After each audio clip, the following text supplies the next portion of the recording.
I remember my first time coming to Holman. That was the first Sunday in September 1984. My seminary, the School of Theology at Claremont, sent me to Holman United Methodist Church to intern under the supervision of the pastor, the Reverend Dr. James M. Lawson, Jr. I was thrilled to be at Holman. The worship service was grand. The sermon was superb, and the members were very warm and cordial with me during worship and afterward as I milled around the yard.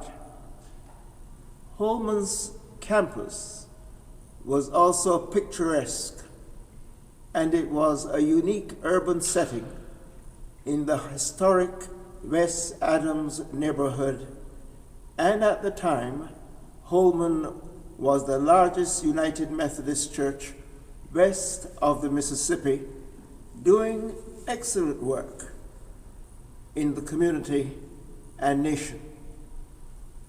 Holman provided me my first opportunity to do social justice work in a church setting here in the United States.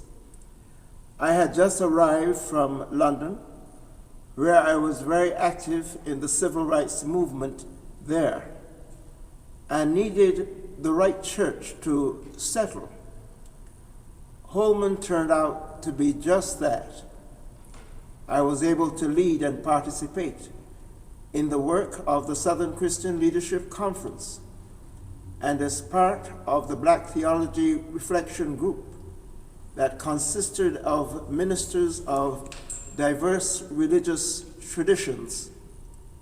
Through Holman and Dr. Lawson, I was able to work with the Southern Christian Leadership Conference as it worked on a range of social justice issues dealing with police violence, advocacy work for undocumented workers, improvement of public school education for our youth.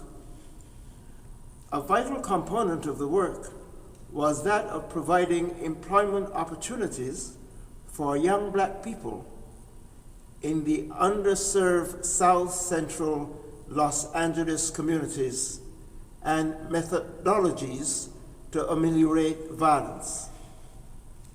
Holman was, for me, a supportive and welcoming community of faith.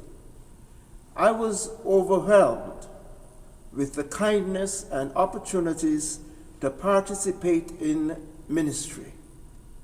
I helped create liturgy. I enjoyed Black spirituals and the ancient folk songs of our ancestors. In the liturgy, Holman broke ground in terms of being an African-American congregation with a multi-ethnic and diverse staff, with men and women serving as clergy.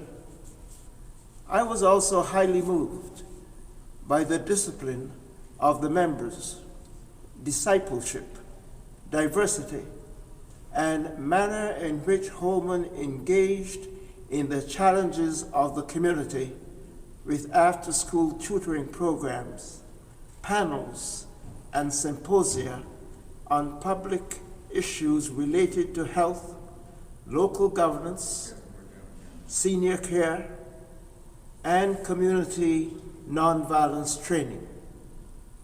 Speakers and preachers came from all over the world to message with messages and words that challenge and inspired us. And don't forget the choir, incredible hymns, African American folk songs, and inspiration.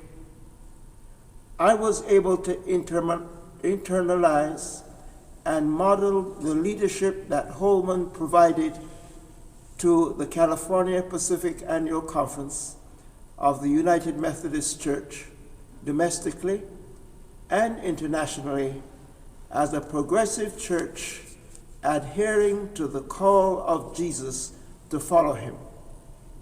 I remember in 1984, we engaged in the resistance against apartheid.